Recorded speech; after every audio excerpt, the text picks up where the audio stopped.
Hello, everyone. It's me, Nigel Seeley, and welcome along to the final edition this week of Betting Weekly Game Bet Match, the tennis podcast brought to you in association with Bet Rivers, your hometown sports book. I'm delighted to say joining me is our senior ATP Tour handicapper, Sean Calvert. We're looking ahead to the matches tomorrow on Saturday on the first week of the Asian Swing. And the Asian Swing, Sean, hasn't been that kind to us so far, has it?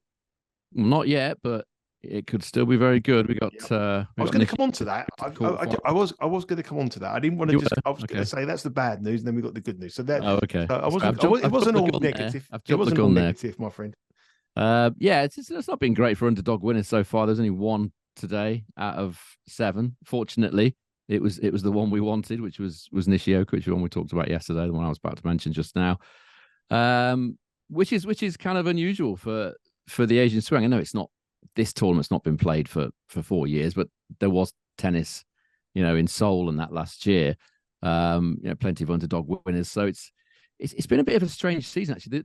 The tournaments that have historically been the ones that I've always targeted, that have consistently over the years had a very high return of underdog winners. Pretty much all of them this year haven't, and it's been some of the other tournaments where you don't normally get them that have produced the more value. It's been quite an unusual year in many ways, and that's kind of one of the ways it has been unusual. What was unusual today, or probably was a bit unusual, Tara Daniel. I mean, I text you. Not unusual. Well, it's not. But that's pretty normal. You this morning. It's 7 match points. I think it was in set 1 to take that opening set. He was 5-2 up in the tiebreak, and then I think he had another 4 set points after that. I think we would have been about, I'm guessing we're probably about minus 250 to win the match, and he didn't obviously win the match. He lost. O'Connell got the better of him in the second set, but the opportunities, and that seems to be what's happening here. We're getting the value all this tournament here in great match winning positions, in great trading positions, if you want to trade in play betting, which a lot of people do like to trade. But we haven't get them over the finishing line, and that's been pretty much the case, not only in this tournament, it's been the case in the last probably 6 to 8 weeks, really. Great value bets, odds that are being bet. We're beating the money line. We're getting a fantastic run for our money, but our players just aren't capitalizing on the big points. I mean, it happens like this, doesn't it? But this seems to be going for a little bit of a long time now. You can have these runs. We had a spell earlier in the season. I think we had something like 10 winners in a row or something like that. Last season, pretty much everything we did kind of came off, didn't it? If we'd have kept a P&L last season, it would have been off the charts, really. Maybe we're paying a little bit back for that this season. You do get these spells where just whatever you do, you're making the right bets, or mainly the right bets, vast majority of the right bets, but you aren't getting the results. That does happen. Anyone that sort of comes in here and thinks, well, these guys made a huge profit last year, they're going to make a huge profit this year. It doesn't always work like that. I'm doing nothing different to what I was doing last year. It's just that more things were coming off last year than they are this year. It does happen like that. I think it's frustrating more than anything, Sean. I mean, if you're betting someone at minus 120, or you're betting someone at plus 110, they got beat 6-love, 6-3, you'd hold your hands up and say you got it completely wrong. I think the fact that some of these matches that we're having, they're pretty hard to get your head around. I mean, the Bergs match yesterday was pretty difficult to take. This morning, the Tara Daniel one, as I said, 6 or 7 match points in set 1. And some of the other ones, they're just really bad beats. And we're getting a lot of really bad beats at the moment. It does happen. It's as simple as that. People coming in saying, "Oh, I've only been watching this show for like a couple of months." They probably think, "Well, what's going on here?" But longer term viewers will kind of know what is possible. But you can't always have great spells. Whatever you do in any form of betting, you're always going to have a bad run, aren't you? Or if you're doing it for a year, like tennis is kind of 11 months, isn't it? You are going to have several bad spells and several good spells. That's how it is. I think we're having a bad run, but I don't think we're having many bad bets. I don't think we are. No, I don't. I think that's the difference. I think if you watch some other people talking about betting, you think that's a bad bet. That's a bad bet. I don't think. I think the argument we've made is exceptional, and I think we just haven't had a bit of luck. And hopefully, we're going to turn a little bit of luck around. But that was the bad news, and you sort of preempted what I was going to say there. But the good news is Nishioka is through to the quarterfinals over in Zhuhai. He was our pick at 20-1. He comes through. A bit of a tough test against Lloyd Harris in very, very hot conditions. He's through to the quarterfinals. He's up against Jean-Leonard Struff. We're not going to feature that match there, but we're waiting for the lines to come out on that. But In I his think Nishioka's favourite, actually, about 1.6. Well, yes, I was going to say you've got to fancy his chances in Asia, in the conditions which is sweltering hot against an opponent that's had injury problems and just coming back.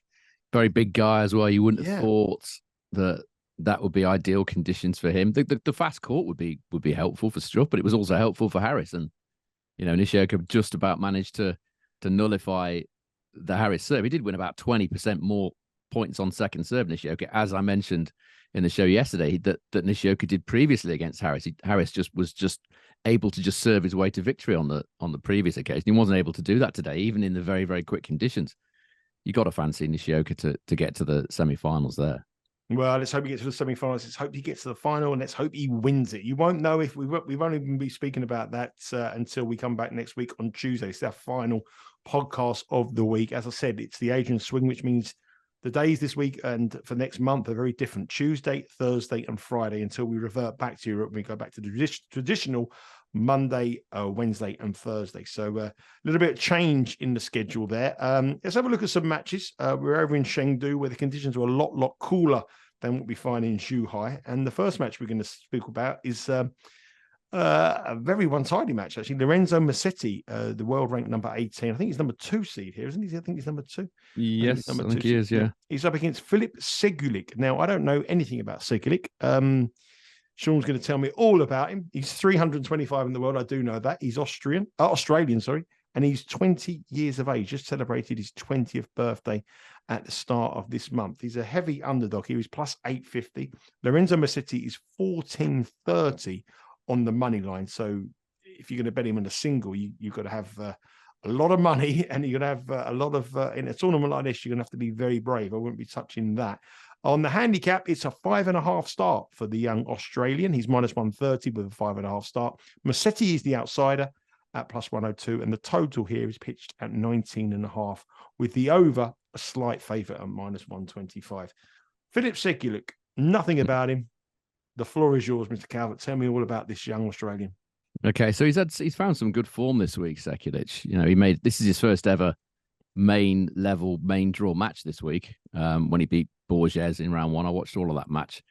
He was playing ITF level as recently as July, Seculich, and he's only played 18 matches in his career at challenger level, so very inexperienced at the higher levels. But he stepped up to make the final, the Granby Challenger, towards the end of July. Then his form's kind of dipped again. He's lost the last 2 tournaments prior to this, both to the same player, Lee 2, both in straight sets. And now he's come in, qualified here, beat Borges. As I said, I watched him beat Borges. He's got some decent weapons. He's got a reasonably powerful serve, decent pop on it, and some power on his ground strokes as well. So he's got the weapons to trouble the better players on his better days. He was able to push Borges back.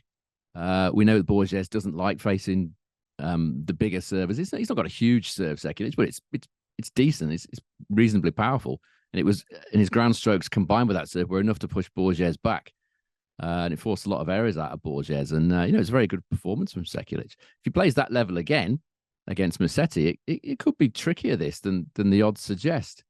Machete's coming off the back of 2 what he would consider to be pretty bad losses to opponents ranked outside the top 150 in the world. Droguet beat him at the US Open, and Diallo beat him last week in Davis Cup. So he's not exactly going to be coming in here, Machete, full of confidence, is he, after 2 defeats like that?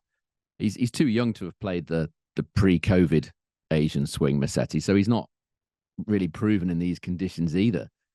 I think this could be I think it's asking a lot for Machete just to rock up here and win this like 6-3, 6-2 or something like that. I'm not sure I see that happening.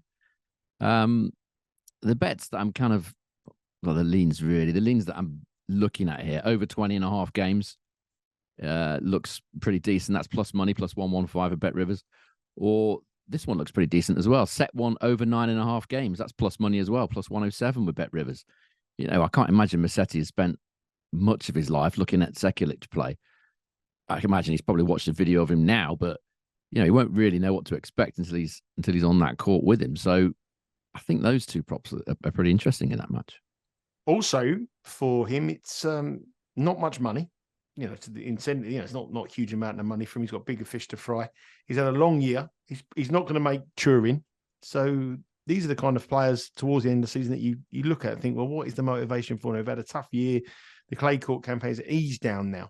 And it wouldn't surprise me at all in a tournament list where Seculich gets the better of him. He's plus 850 on the money line. The 5.5 interests me as well, but there's a many different ways to get with the young Australian on the Bet Rivers website. There's 24 different markets, and this match starts at 2:20 a.m. Eastern time tomorrow. So it's an early start. So when this podcast goes live, you only have a few hours if you want to place a bet on that. And if you're up at 2:20 in the morning and you can't find it on your television, I know the Americans have so many different television channels. We only have 5, apart from cable TV, but there's so many different channels. If you can't find it, you can watch it by placing a live bet or any bet on the Bet Rivers website. You can sit and live stream that match, Seculich against Machete at 2:20 a.m. We're siding tentatively towards the underdog here in all kinds of different markets, but Machete is a very overwhelming favourite, minus 1430, but you have to be a very, very brave man to be taking those heavy odds on the Italian. The next match we're going to talk about is the first match on court. It's tomorrow at 1 a.m. Eastern time, and it's Marcus Giron, the American, up against Arthur Rinderknech. Rinderknech is a player that you said, Sean, that you thought might go deep in this tournament. He's the outsider here. He's plus 102. Giron is minus 125. They have met previously. They've met twice before, and Giron has won them both many years ago in a challenger in Sarasota in 2019 on a clay court, and then they met in Metz in a very close match, which he come through 6-4 in the third set in 2021. On the world rankings, they're very, very similar.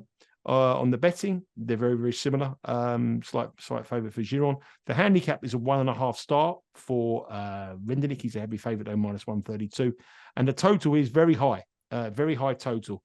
It's 23.5, and that's not a surprise when you consider the last time they met was 32 games. Much closer now in the rankings, much closer now in the betting. 23.5. It seems high, but probably that would be the lean that you would have going over rather than under. Yeah, you can see why it's priced as it is in terms of the total games. As you said, the head-to-head 2-0 to Giron. The most recent one, Giron was actually a 2.61 plus 161 underdog in that Mets match in 2021. Now he's favourite. So immediately I'm thinking that's not fabulous value on Giron. Just looking slightly further into the head-to-head, it shows that Giron's won 11% more points on second serve than Rinderknech across those two matches. And he's won 4% more return points. So he certainly had the edge over the two matches, Giron.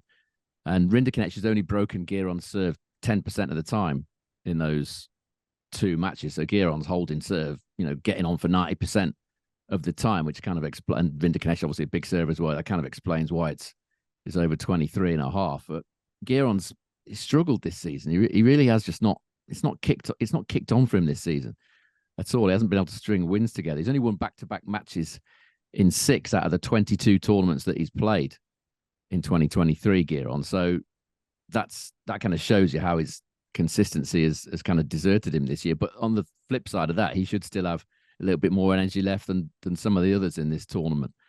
Neither man's played the Asian swing at main level before, so they're both kind of newish to this part of the world, this stage of the tour. I mean, the odds kind of on the head-to-head, they look about right, but I couldn't back Giron at this price. But when he's been priced up as slight favourite, Giron, he's had a pretty poor record lately. He's lost 7 of his last 9 matches when he's been priced up from, I think, 1.71 to 1.9 favourite. He's lost 7 of the last 9 in that price range. So he hasn't been a reliable kind of a favourite at that price. For me, I think this is a winnable match for Rinderknech. If he plays his best tennis, that could look quite a nice price on Rinderknech. So it's a slight lean for me for Rinderknech, but there's 1 or 2 other bets that I prefer a bit more today. Yeah, slight lean for Rinderknech. Sean was quite keen on him to win the tournament as well. So if you've got a nice price on Rinderknech to win it on Sean's lean, then don't bother playing the plus 102. Just hope that he gets through and makes it through to the quarterfinals. These are the last 16 matches we're talking about here in Chengdu. The next match, now, these are 2, in my words, I use the word headbanger. And when I use headbanger, they're people that I just don't want to show. It's complete and utter headbangers. I've got no idea what to expect from these 2 players. And this one here is a battle between 2 headbangers. Mimor Kecmanovic up against Moute. Moute is just and you've seen him a couple of times live, Sean. I mean, he does Many mutate things, times, as you yeah. said. He's an absolute nightmare to bet on. I've seen him in such great winning positions and completely fold. Kecmanovic, I think, is probably one of the most mechanical tennis players that I've ever seen. I don't think, when I see him produce some of the results he does sometimes, I think, how on earth can that guy produce them? And then I see him when I think I've been suckered in, I've bet them. I see him play again. He's playing absolutely terrible. So these are two players that have never done me any favours here. And if you look at their record this year, they're both having terrible, terrible seasons. Both of them are showing losing records, or not even a winning record. Well, Moute showing a losing record on every single surface. Kecmanovic is level on clay 9-9, but losing on every other surface. So these are two inconsistent players. They've only met once before, but we can discount that match because it was in 2020 where Kecmanovic won, but Moute had to retire in the match. The odds here are Kecmanovic -180, as I said. Moute is +143. I couldn't bet either of these. Hopefully you might have a bet here, but 2.5 is the spread, and the total is 22.5, with the under the favourite at -118 and over available at -108. Sean, I've lost so much money on these two players over the years. I've got no interest, I've no idea of this game, but if you've got a betting angle, I'm all ears. It was last year in Naples, wasn't it, when they met? Yes, Kecmanovic and Moute last year. Yeah, because I was there. It was that tournament where I'm sure people will remember it was an absolute farce. There was all sorts of problems with the court surface, and you were stuck there for a few days. Were you stuck out there? Yeah, that there was a strike as well. There was air traffic control, not just air traffic control, public service personnel strike across everything, trains, buses, everything. So I was stuck. I was in Naples for 9 days in the end, so I got to know the city quite well. But that particular match, if anyone remembers it, it was the court and the stadium was right next to the sea. And later in the day, all the spray came in off the sea, and it made the court surface slippery. And Moute just didn't fancy it. He played. I think he went 5-3 down in the first set, and then he just went, "I'm not having this. I'm not playing in these conditions," and he just retired. Which that kind of sums Moute up, really. And again, he was in another one of his weird moods in round one against Mu. He was using the underarm serve a lot, particularly in the second set, I think it was, Moute. He was having his usual running dialogue with the umpire. I couldn't quite hear what he was saying, but there's always something. He's always jabbering at the umpire about something. It doesn't normally take much to start him off. As I say, last time he retired against Kecmanovic because the court was too slippery. He's had wrist problems as well this season, a lot of issues with that wrist, so he's not been able to play at his best.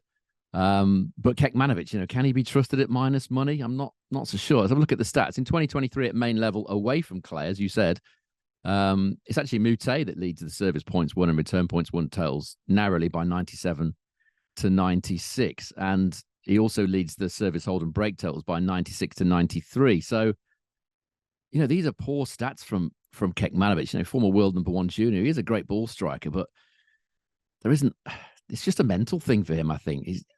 The serve isn't great, and that can sometimes go awry.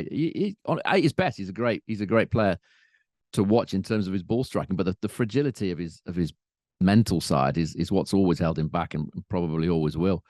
Kecmanovic has only broken serve 15% of the time this season away from clay, so his return games let him down as well this season. He wasn't selected for the Davis Cup singles either. Kecmanovic, he was overlooked in favour of Lajovic and Giron, which, if you're being overlooked for Lajovic on a sort of reasonably paced, quickish hard court, you've got problems. He also doesn't have a great record in the Asian swing. He's won just 4 out of his 11 main level matches on the Asian swing. So there's not a lot going for him here at this price, Kecmanovic. However, we are talking about Corentin Moute, which is clearly massively off-putting because of the combustible nature of his personality. He's playing the China-Japan swing for the first time, Moute. Kecmanovic doesn't have any apparent weaknesses against left-handers. 49% win rate against lefties versus a 50% win rate against right-handers. So no real problem there for Kecmanovic. But if I was betting in this match, I would certainly take Moute on the basis of the fact that he does lead the stats away from clay on the quicker surfaces this year, which is a bit of a surprise, but he does. If you're betting in this match, take Moute. However, do it watching behind the sofa or something, because it won't be pleasant at times. It certainly won't. He's +143. Kecmanovic -180. I think this is a perfect trading match. I think if you wanted to bet both players at plus 140 in play, take the plus 143 Moute now, and you probably get 143 on Kecmanovic in play, and you'll be able to guarantee yourself some profit, because both of them are going to capitulate at some stage. It's not a match to interest me, and having a money line bet and sticking with it, trade it, have a little bit of interest in play, because that will be my angle there. Obviously, Bet Rivers have a massive amount of in play on the tennis as well. So head to the Bet Rivers website during that match, and I'm just going to get you the time of that match.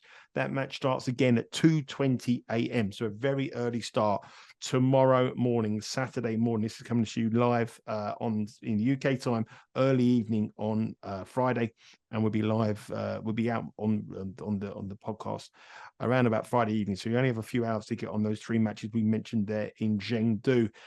Conditions in Chengdu are a lot cooler, aren't they, Sean? It's not. They're not really worried about the heat, but the next tournament we're going to talk about now, it's totally different. The same country, but massively different climate. We're moving across to Zhuhai, and there's no Jew that's high in there at the moment because it's absolutely sweltering. Before we go into the matches, Sean, we've got two matches we want to talk about. Just give us a little bit about the conditions here that the players will find themselves this week in Zhuhai. Yeah, this looks like one of those rare courts on the ATP tour, actually, which does favour the attacking player. You know, we've talked at length on this show about how the courts have slowed down a lot over the recent years, and this obviously was a very slow court in 2019. It certainly isn't now. They've changed it massively. It's a first strike court. It's not easy to defend on this court if you're hitting your spots as a server and hitting your +1 forehands well. You know, it's very, very difficult to defend. I haven't got all the stats in still, but if we just take Lloyd Harris, he's held serve 90% of the time in his two matches here. And that kind of shows you what is possible with first strike tennis. It's not always possible to get those sort of numbers on a lot of these surfaces. So certainly quicker, but perhaps equally as important to that is the fact that it's so insanely humid here. You know, it's going to be another very, very hot, humid day on Saturday in Zhuhai, between 35 getting up to 38 C, which is 100 Fahrenheit, which is very, very difficult to play in, you know, and there's hardly any wind in there. As I said, it's a very built up arena, this, with just like a small roof at the top. So you don't really get much wind. Not that the wind would probably cool you anyway at that temperature, but you know, conditions are very, very, they're quick, and they're very, very difficult, very, very physical, hot and humid. Yeah, and which is not going to help England's and Britain's Britain's Andy Murray. We'll have you for that. I know. Sorry, Andy. Sir Andy, if you're watching this, or listening to this, I apologise for that. It was a slip of the tongue there. But Britain's Andy Murray is up against Aslan Karatsev, and you know, talking about heat, 100 degrees, a man with a metal hip, comes to the end of his career. How old is Andy now? 34? 36, I think. 36. I think, off the top of my head. 100-degree heat, metal hip. Well, he's up against Aslan Karatsev. You're talking about someone who likes to hit the winners and likes to play attacking tennis. The Aslan Karatsev is certainly that opponent. Murray is -148 here, and Karatsev is +120. And when they've met once before, which was probably in kind of similar conditions, I would have thought. It was in 2022 at the early start of the year last year in Sydney, where it's very hot, very warm, and Karatsev won on a fast court 6-3, 6-3 in the final in Sydney. He's +120 here, and Karatsev has had a decent run. I mean, his record he played well at the US Open, didn't he? Reached round 3, beat Lehecka round 1, great win for him, and run into an informed Ben Shelton in round 3. But he did play well. Murray, I was at the match where he played Dimitrov, didn't play at all well, and that was a very, very hot day that day. A very, very hot day. And by set 2 and 3, the first set was a real long set. Lots of rallies, lots of long rallies, lots of choice points, advantage points. And Murray was hanging by set 2 and set 3, absolutely out on his feet. So the conditions aren't going to suit Murray here. -148. Yeah, it's too short for me. He is 36, by the way. Right. He's 36 in May, so he's 36 and a bit. Yeah, as you said, the head-to-head Karatsev won comfortably in that Sydney final. He was very slight favourite that day. I think he was about 1.9, just a very priced up as a very, very slight favourite. Won it reasonably well, you know, very well. He won 72% of his second serve points that day, compared to just 33% for Murray. So overwhelmingly better off the ground. That was one of Karatsev's good days. You know, he doesn't always have those good days, as we know. You know, when he's good, he's very good, and when he's not, he's pretty bad. So there is that kind of hit and miss element to take into this. But if he's ever going to have a court that suits him, it's this one. You know, he can play his style of play here. There's no wind, as I've said, so that kind of favors the attacking players. It's a quick court anyway, and you know it's a difficult court to defend on, and that's generally what Murray does. You know, he's not a front foot player generally. He's a guy that likes to redirect pace and work the angles and, you know, find his opportunities that way. But I think he's going to find at this stage of his career, 36 years of age and 100 Fahrenheit temperatures with this very, very high humidity, he's going to find it difficult to defend. I think if he's going to win this, I think he's going to have to rely on Karatsev just losing his radar and making a ton of unforced errors. Which is possible, yeah. It is possible, but would you back Murray to win it at that price? No. I definitely wouldn't. I feel this is all, as most Karatsev matches are, it's all on his racket. It's all about him. On a court that favors the aggressor, I'm happy to take Karatsev. If we just look at the stats of the last 12 months, main level on this surface, outdoor hard, Andy Murray's got a better win rate, 63%. His service points won, return points won total is 101. Karatsev is 100, so a slight advantage for Murray there. But on the service hole break totals, it's actually Karatsev that leads 103 to 101. So there's not really much in the stats that would suggest Murray should be the price that he is. My only concern with Karatsev, really, apart from the fact that he could go completely off the rails as he sometimes does, is also the fact that he did pull out of the doubles. I think it was today, citing a back injury, but I suspect that's just because he doesn't want to play doubles on top of singles in conditions like this. He probably wants to have a rest because it's, you know, he had a tough first round match against Arnold. He's obviously expecting a tough match against Murray. Probably doesn't want to play doubles as well. So at these prices, I'm happy to take Karatsev. Yes, it's a risk, but I just think Murray's too short. Yeah, I couldn't agree more. Plus 120. Obviously, if you go in play as well and it goes down deep into a third set or tighten third set, Murray could be opposable in these conditions here. If you look at the props, there's 29 different props available on the Bet Rivers match. On this match, on the Bet Rivers website on this match. The handicap here, the spread is 2.5. Murray minus 2.5 is plus 102. Karatsev plus 2.5 minus 129, and the total is 22.5. We have another Brit in action tomorrow in Zhuhai, and that's Cam Norrie. He's up against Mark Polmans, and since we got the graphics from our graphic man, John, the lines have changed in Cam Norrie's favour here. Cam Norrie's now a heavier favourite than what he was. He was minus 370. He's now minus 420. Mark Polmans is out to plus 310. He was originally plus 280. The spread is 3.5. Cam Norrie, a very heavy favourite, minus 3.5 and minus 175. Probably go up to 4.5 now with that market move for Cam Norrie. And the total is 21.5, very much the same. Minus 110 for overs and minus 114 for unders. Norrie seems to have given up for the season. I think it's fair to say. I don't know if that's a bad thing to say or not, but since he lost at the US Open, he hasn't won a match. He was terrible against Wawrinka and Bear in the Davis Cup, lost them both. Lost in the first round, Cincinnati, Monfils, first round, Dimonor. Had just that one win, two wins at the US Open against hardly anybody. So Polmans come through qualifying here, hasn't dropped the set. I don't understand the money for Norrie here at minus 410. No, I don't, unless they've seen something that we don't know. I can't see much enthusiasm for backing Cam Norrie here. It's, you know, he's in wretched form. As far as Polmans is concerned, you know, he comes here in very good form, having made the final of the Guangzhou Challenger last week in obviously very, very similar conditions. Actually should have won that match. He had 3 match points to win it in straight sets to win that title against Atmain. Managed to not take those chances and ended up losing it in a final set. On top of that, he's now won 3 matches here. So he's very much attuned to these conditions, and he obviously doesn't mind at all playing in these very, very hot and humid conditions. Mark Polmans. He's not played this sort of level of opposition very often in his career. In fact, he's only played the only 3 occasions that he's played a top 20 opponent in his career were all against the same player, Christian Giron, and he lost all 3 of them. But he did compete reasonably well. He certainly wasn't outclassed.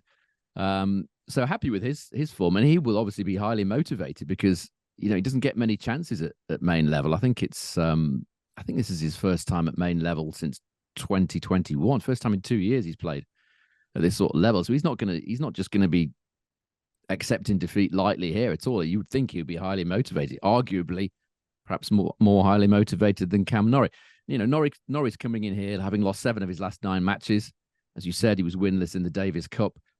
I can't imagine his confidence is high. He's been bad for a long time as well. This isn't just the last couple of months. He's been poor since probably about sort of March, April time.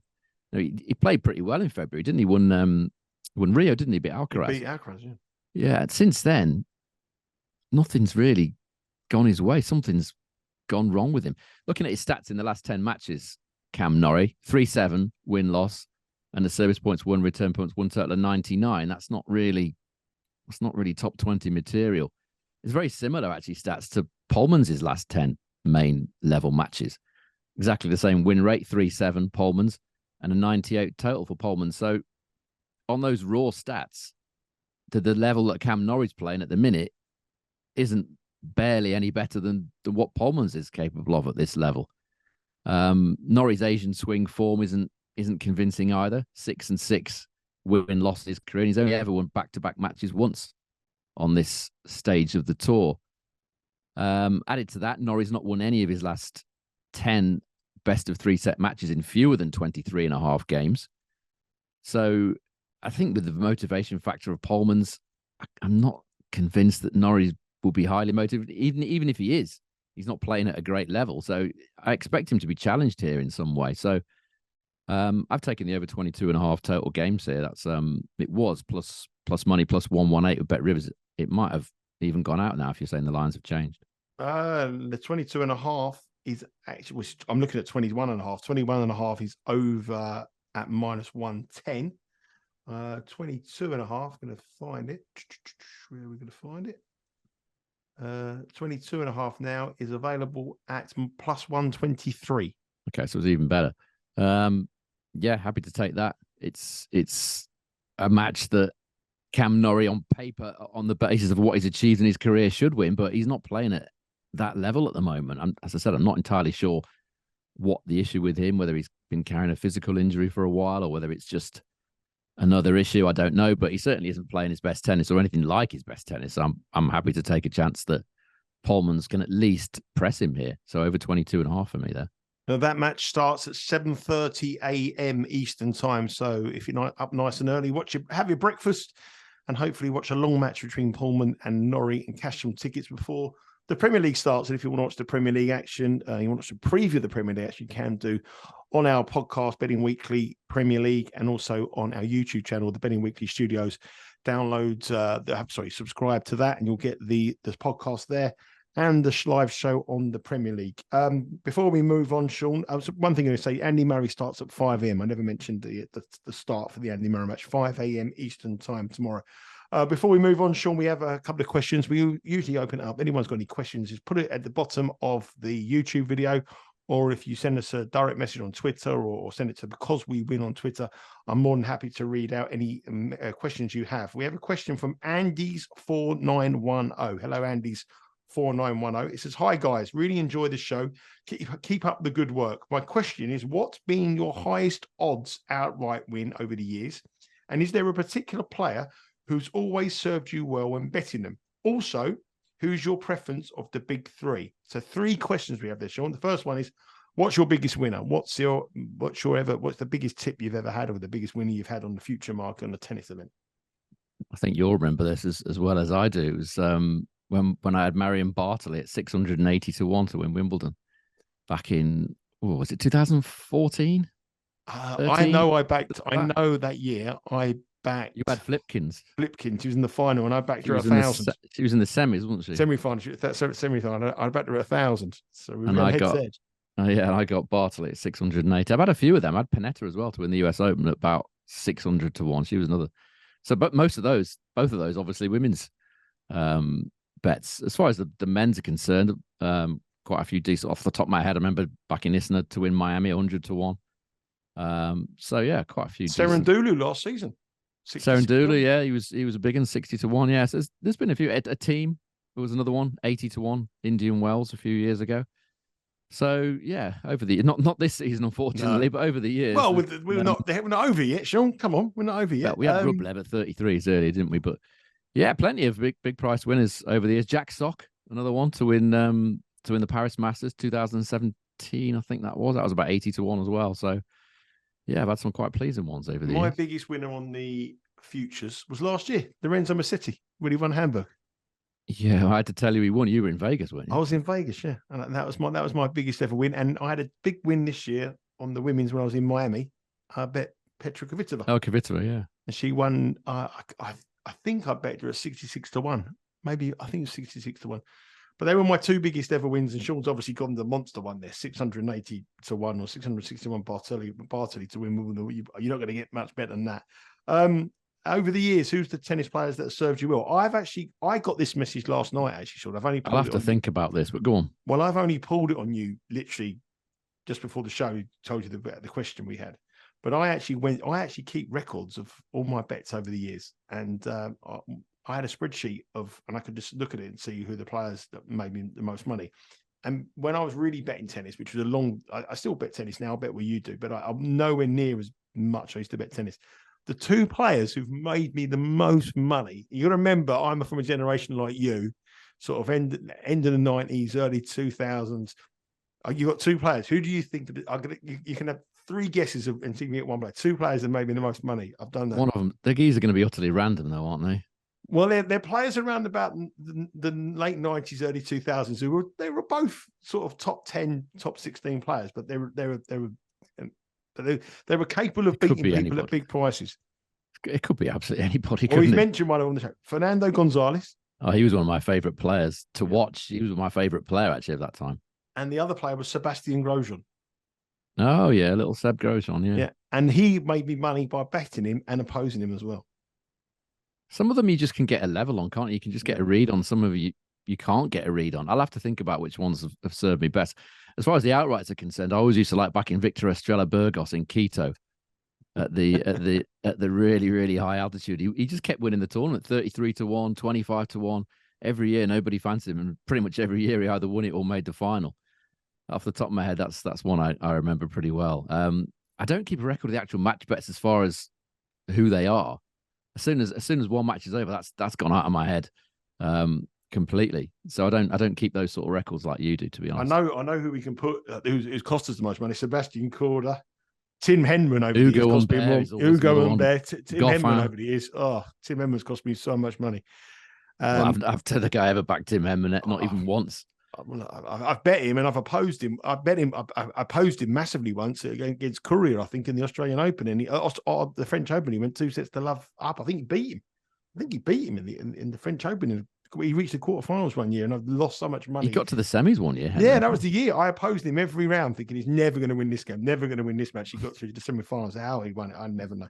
But I can't remember. I think it was Courier he beat. I think he beat Courier in the He played Courier. He played Courier. Guillermo Courier. I can't remember whether they won or lost, but he definitely played him. He beats a couple of players that you would never expect him to beat that run to semi-finals. That he cost me more money than anybody. And finally, who's the one out of the top three that's served you the most? What does he mean in terms of? I think like in terms of you've bet on, or you've got with out of the Djokovic and Nadal era and Federer era. I think Federer for me. I didn't used to bet them very much. I was always trying to kind of get those ones beat because they were always. I caught Federer the year he won Wimbledon, so that was it done. I got the money the year he won Wimbledon, so I didn't. The year he won Wimbledon. The first year he won Wimbledon. The very first year. Sorry, I meant. Was it Philippoussis he beat in the first year? He beat Sampras in the semis, didn't he? He beat Henman on the way, and then he beat Sampras. He definitely beat Philippoussis one year in the final. I can't remember what it was. I haven't really had much success in terms of betting them. I mean, they were always, Federer. They were all short prices, weren't they? They're not the kind of people that I would normally bet much money on. I thought the question was who do I prefer? Who was my favorite? I thought that was the question. No, I think it's who served you the well. I think it's who's the one that's not. The answer is none of them. None of them. None of them. Not a single one. Probably Nadal, because I used to back him. He's the only player that I would back at a short price to win a tournament because he was almost guaranteed to win the French Open, wasn't he, every year? So I didn't mind putting a little bit on him at like 5 to 4, those sort of prices. I didn't mind, but other than that, those three haven't served me well at all, to be honest. One other player I always remember cost me a fortune was the Pat Rafter when he played Giron. That was the year I first really started getting into betting. And I've got Giron up there. Look, he's up on the back of my wall with the Wimbledon trophy. Well, if I was there, that'd be coming down. Pat Rafter cost me. Ivanisevic cost me so much money in that final. Going on to the Monday, I remember trading it live for a sports book in the UK, and everybody come in on the Monday because it was weather delayed. Everyone come on the Monday. The company desperately needed Rafter to win. I needed Rafter to win for an absolute fortune. And that tiebreak in the final set, when it went on, the match went on in the final set. It wasn't tiebreak; it was the sudden death. The best of two, clear two matches. And the whole of the desk was cheering every point of Philippoussis, of Ivanisevic. And I was one of the only times. It was one of the only times I lost the plot. I just turned around and said, "Listen, do you lot know this is costing you a fortune here? Can you please shut up, please?" And it was more my money there. That cost me a lot of money, that one. Anyway, we can talk about these. And hopefully, you've clearly not forgotten it 20 years later. I haven't. Hopefully, we'll be adding Nishioka to the list of winners on Tuesday or the weekends. Is the final Tuesday? Monday, Tuesday? It should be Tuesday, I think. Tuesday. Okay, that's been it for the week. It's the first week of the Asian swing. The results haven't really gone our way yet, but tomorrow's another day, and hopefully we can cash a 20-1 ticket. One bet from Sean. Is it one official bet or two official bets? The two official bets. Do you want me to recap them? Please. Yeah, over 22.5 total games. I think you said that was plus 123 now with Bet Rivers in the match between Polmans and Norrie. And the other bet was just Karatsev to beat Murray around about 2.2. Yeah, plus 120 there is. So they're the two matches, both in Zhuhai, starting around about 5 o'clock Eastern time in the morning on Saturday morning. So make sure you get your bets on now. Head to the Bet Rivers website. Remember, you can follow us, 4 ways to follow us. You can download this podcast, Betting Weekly, Game Bet Match on your preferred podcast provider. You can subscribe to our YouTube channel. Thank you very, very much for everyone who subscribed to it. There's a huge amount of subscriptions on the YouTube channel over the last week with the brilliant work they're doing on the soccer. The Champions League boys absolutely won fortunes over the week, and obviously the Europa League was great for them as well. You can subscribe to that. It's the Betting Weekly Studios, and follow all our content on the socials on Twitter and Instagram at Because We Win. Keep the questions coming in. We'd like to ask you any of your questions, and we go down, reminisce about the big wins and the bad losses we've had.